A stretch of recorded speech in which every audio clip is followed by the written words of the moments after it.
Today I am in Delft, but I'm not at the university. I'm here at Exact. I have a meeting with Erran Carmel. Erran is world famous for his books on offshoring information technology and global software teams. But he has written a third book on time zone separations. And I'm going to discuss that with him. Okay, Erran, thank you for sitting with me today. I would like to ask you some questions about your new book. I'm working while you're sleeping. Why did you write this book? My co-author, Alberto Espinosa, and we had been studying distributed work for many years. And when he joined my department, we got together and we examined what were the key problems in distributed work. And we came to the conclusion that there was one dimension that was being neglected, and that is time zone differences. And we set about to research that, and that led eventually to a book. Yeah, but because people, they deal with distance, they talk about distance, but they forget about time. That's right.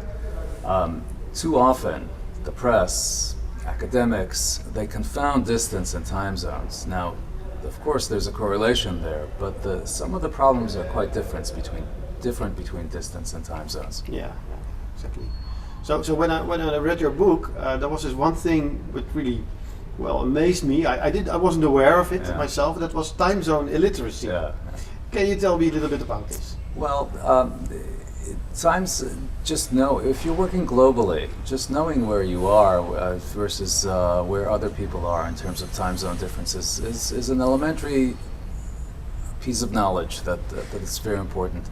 How many time zones away people are, who's ahead of you, who's behind you. One of the questions that we always ask our audience is, do you know how many time zones there are in China or India? And the answer is one for each one of them. Okay. Like the United States has more, I think 1, 2, 3 maybe? You know better than that. The United States has 4 in the mainland United States. Yeah, that's true. So, but when you did the research, what's for you the big discovery? What was the big takeaway that you found when looking at time zones? Well, the big discovery was time shifting. Time shifting is when you really adjust your hours to overlap with my hours, at least a little bit. So you might adjust it every day, once a week. You might adjust it by 1 hour, by many hours. The key thing is time shifting.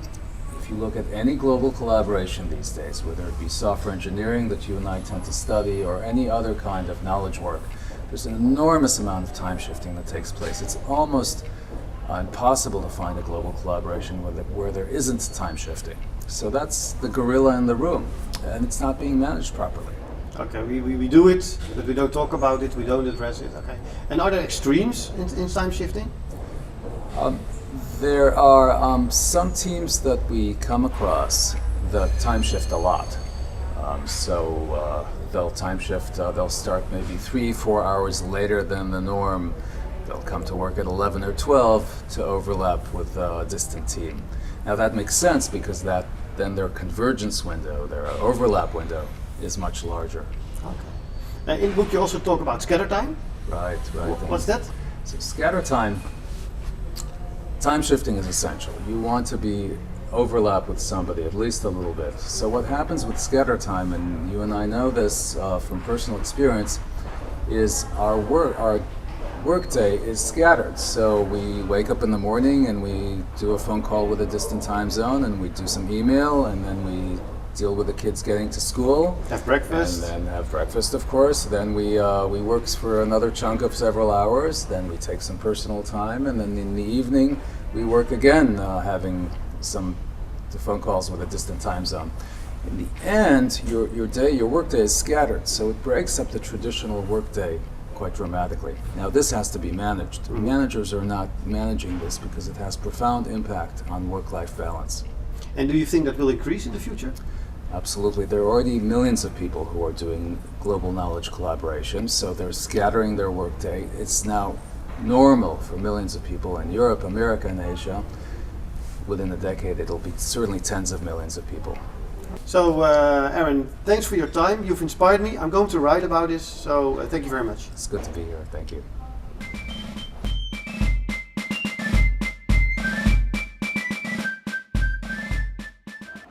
everybody's co-located, management is relatively easy. You see everybody, so you can do management by walking around. When people start to work distributed, things radically change. And as Erran says, there's a gorilla in the room. Time shifting, where complete teams adjust their times to people in other time zones. Even going to the extreme, where people are working according to scatter time. So they align their complete workday with work and private to work with people all around the globe. Well, this shows us that we are entering a new era of professional management, because you can't see people all the time. You have to work differently with them. You have to set targets and look at concrete results. So again, this proves that the 21st century will need a new way of management, a more radical way of management. So maybe management by time shifting around?